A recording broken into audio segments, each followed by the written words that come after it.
హే guys, hello, నమస్తే, వణకం, welcome to Bigg Boss teals. నా సెకండ్ క్వశ్చన్ అనమాట భరణి గారి గురించి. భరణి గారిని అందరూ ఎగ్ గురించి నామినేట్ చేశారు కదా. ఆ ఎగ్ గురించి నామినేట్ చేసినప్పుడు అందరిది ఒకటే రీజనా వేరే రీజనా అనేది నా క్వశ్చన్ అండి. సో వీడియో చివరి వరకు చూడండి, నచ్చితే లైక్ చేయండి, సబ్స్క్రైబ్ చేయండి. Let's dive into the video. Yes, ఆయన్ని కామనర్స్ అందరూ నామినేట్ చేస్తారు, కానీ అందరూ ఎగ్ గురించే నామినేట్ చేస్తారు. ఇప్పుడు ఎగ్ అనేది ఒక మహావృక్షం అనుకోండి ఎగ్జాంపుల్కి, దాని కింద ఉండే పుట్టగొడుగు లాంటి చిన్న చిన్న చెట్లు అయితే అలాంటివి ఉంటాయి కదా. అలాగా ప్రతి ఒక్కరు ఎగ్ టాపిక్ ఎత్తినా ప్రతి ఒక్కరి యొక్క పాయింట్ వేరనమాట. సో ఫర్ సపోజ్ ప్రియాకి ఆయన చేసిన నమ్మక ద్రోహం, ఆయన అడిగిన వెంటనే చెప్పకపోవడం అనేది ప్రియా చెప్పిన కంప్లైంట్. మనీష్ వచ్చేసి ఆయన ఏదైతే చాయ్ విషయంలో టాపిక్ డైవర్ట్ చేసి జనాల్ని మ్యానిపులేట్ చేయాలనుకున్నారో అది మనీష్ ప్రాబ్లము, అది మనీష్ చెప్పిన పాయింట్. డీమన్ వచ్చేసి తప్పు మీరు చేయలేదు, సంజన గారు చేశారు, కానీ దానికి మీరు సపోర్ట్ చేశారు. ఆ సపోర్ట్ చేసినప్పుడు మీరు తనుజ గారి వల్ల సపోర్ట్ చేయాల్సి వచ్చిందని చెప్పి మాకు గదిలో సారీ చెప్పడానికి వచ్చినప్పుడు బ్లేమ్ అంతా తనుజ గారి మీద షిఫ్ట్ చేసేసారు.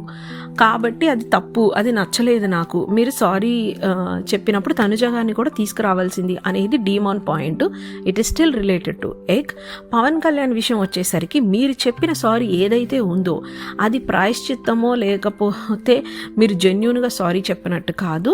తప్పుని కవర్ చేస్తూ సమర్థిస్తూ చెప్పిన విధానం తప్పు. దానివల్ల అప్పుడు వరకు మీ మీద ఉన్న రెస్పెక్ట్ కాస్త పోయి మీ గ్రాఫ్ పడిపోతూ వస్తుంది, చూసుకోండి అని పవన్ కళ్యాణ్ చెప్పాడు.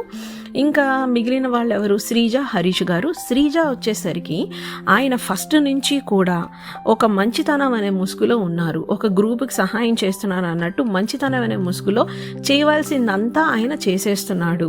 ఆయనకి తెలుసు. అంటే ఆయన ఎప్పుడైతే మాట్లాడాల్సిన సందర్భం వచ్చినప్పుడు మాట్లాడకుండా తర్వాత దాన్ని కవర్ చేసుకునే పరిస్థితి చేసి ఆయన ఇదిని కోల్పోయాడు. సో బేసికలీ ఆయన ఒక మ్యానిపులేటర్.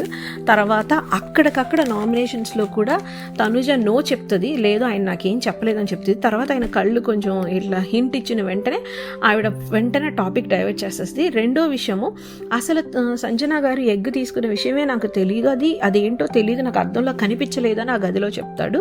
అలాంటిది అది ఎగ్గే అని నేను ఆ రోజు ఒప్పుకున్నానని అబద్ధం కూడా చెప్తాడు. సో ఆయన గౌరవం కోల్పోయి ఆ కామనర్స్ అంతా నామినేట్ చేయడానికి గల కారణం తప్పుని తప్పుగా ఒప్పుకోకుండా దాన్ని స్టిల్ కవర్ చేసే ప్రాసెస్లో ఉండబట్టే ఆయన ఆ రెస్పెక్ట్ కోల్పోతున్నాడు. ఒక సెలబ్రిటీ అయ్యుండి ఒక హోదాని కూడా కోల్పోతున్నాడు. సో వీళ్ళందరి పాయింట్స్ మిక్సీ చేసి ప్లస్ హరీష్ గారికి ఉండే ఓవర్ స్మార్ట్నెస్, భరణి గారిలో నచ్చని ఓవర్ స్మార్ట్నెస్ ఏదైతే ఉందో అది హరీష్ గారి పాయింట్ అనమాట. సో ప్రతి ఒక్కరు ఎగ్ రిలేటెడ్గా చేసిన ఎవరి ఇండివిజువల్ పాయింట్ వాళ్ళకు ఉంది. So that's why he is deserving and ఆయన నామినేషన్ వ్యాలిడ్ అని నేను అనుకుంటున్నాను. మీరేమనుకుంటున్నారో కామెంట్ సెక్షన్లో చెప్పండి. ఈ వీడియో నచ్చితే లైక్ చేయండి, షేర్ చేయండి, సబ్స్క్రైబ్ చేయండి. బాయ్.